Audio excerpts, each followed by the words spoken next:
Imagine being deeply in love with someone. Someone who knows your favorite jokes. Someone who knows how to make you laugh when you've had a terrible day. Someone you can talk to for hours without running out of things to say. But there is one problem. They aren't there. You can't reach over and hold their hand. You can't sit next to them after a long day. You can't make a simple memory together by going for a walk, grabbing dinner, or spending an ordinary night watching a movie. Instead, your relationship exists through a screen, through phone calls, through messages, through waiting. And that creates one of the strangest experiences in love. Missing someone who is still part of your life.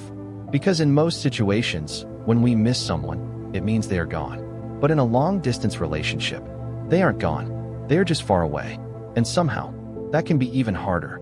Long-distance relationships are interesting because, on the surface, they seem like they should be simple. After all, if two people love each other, why should a few miles, or even thousands of miles, change anything? You can still talk. You can still see each other's faces.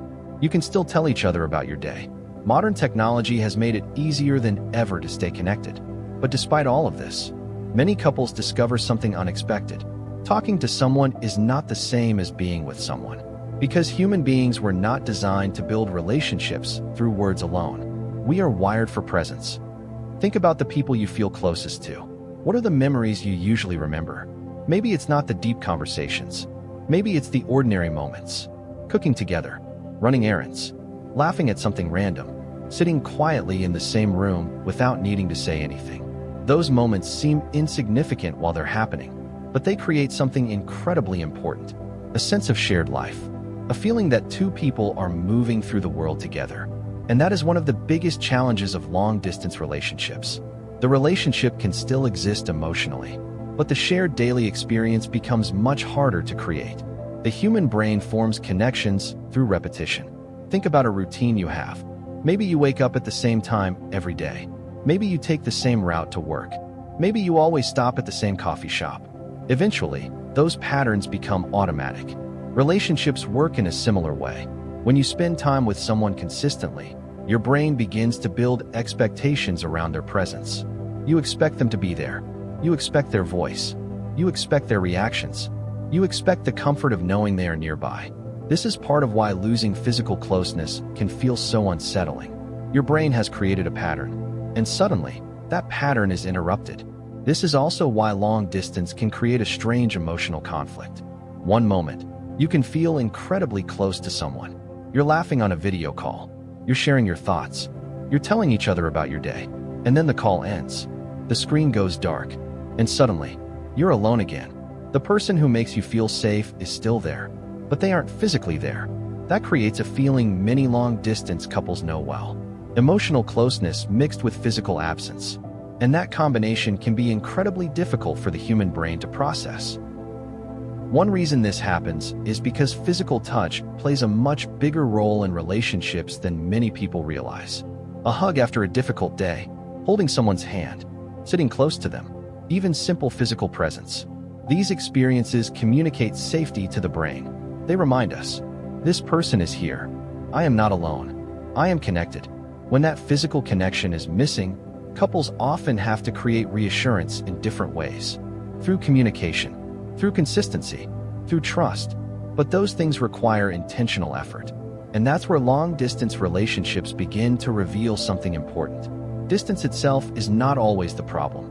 The problem is what distance forces two people to confront. A couple who lives together may naturally communicate throughout the day. They might notice small changes, a different tone of voice, a stressful day, a moment when their partner needs support. They receive hundreds of tiny reminders that the relationship exists. Long-distance couples often don't have those moments. Instead, they have concentrated moments of connection. A phone call at the end of the day, a planned video chat, a weekend visit every few months. And because those moments are limited, they can sometimes carry a lot of pressure. A bad conversation can feel bigger. A missed call can feel more significant. A delayed response can create questions. Are they losing interest? Are we still as close as we used to be? Are we growing together or slowly growing apart? And this leads to one of the biggest psychological challenges of long-distance relationships: uncertainty. The human brain does not like uncertainty. When we don't have information, our brains try to fill in the gaps. And sometimes, we fill those gaps with fear. A simple unanswered text can become, "They're busy." But if you're already feeling insecure, your brain may turn it into, "Something is wrong. Maybe they don't care anymore. Maybe I'm losing them." The distance creates more empty space. And sometimes, the hardest thing about empty space is what our minds put inside it. But here's the interesting part. Long-distance relationships are not difficult because they lack love. In fact, many couples in long-distance relationships report feeling incredibly connected. The challenge is that love alone is not the only thing a relationship needs. A relationship also needs trust, communication, shared goals, security, and a plan for the future. Because eventually, every long-distance couple has to answer one important question. Where is this going? One of the most interesting things about long-distance relationships is that two people can experience the exact same situation and have completely different emotional reactions. Imagine two people are in relationships where their partners live hundreds of miles away. They both go a full day without talking. One person thinks, "They're probably busy. We'll talk tonight." The other person thinks, "Something feels different. Are they losing interest?" The situation is identical. The distance is identical. The lack of communication is identical. But the emotional experience is completely different. Why? Because distance doesn't just interact with the relationship. It interacts with the way we experience attachment. Attachment is the emotional bond we create with the people who matter most to us. From childhood, our brains learn patterns about connection. We learn things like, when I need someone, will they be there? Can I trust that people won't leave? Is it safe to depend on someone? As we grow older, those patterns often influence how we approach romantic relationships. They influence how we handle closeness, how we respond to conflict, how we interpret distance, and how we react when we feel uncertain. For someone with a more secure attachment style, distance can be challenging, but manageable. They may miss their partner deeply. They may wish they could see them more often. But underneath that feeling is a sense of trust. We are still connected, even when we're apart. They don't need constant reminders because their brain feels confident in the relationship. But for someone who struggles with insecurity or fear of abandonment, distance can feel much heavier because physical separation can activate deeper fears. A delayed response isn't just a delayed response. It can feel like rejection.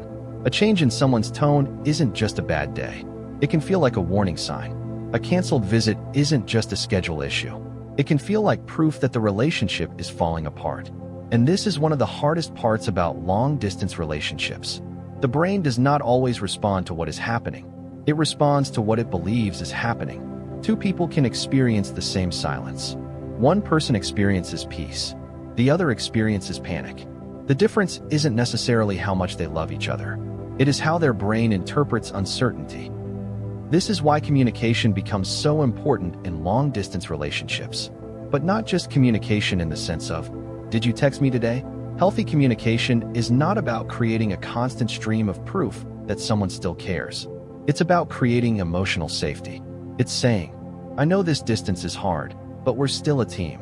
I know we can't be together physically right now, but you're still important to me.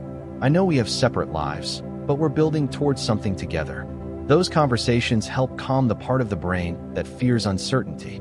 However, there is another challenge that many long-distance couples experience, and it is something that can slowly damage a relationship without either person realizing it. It's called relationship drift.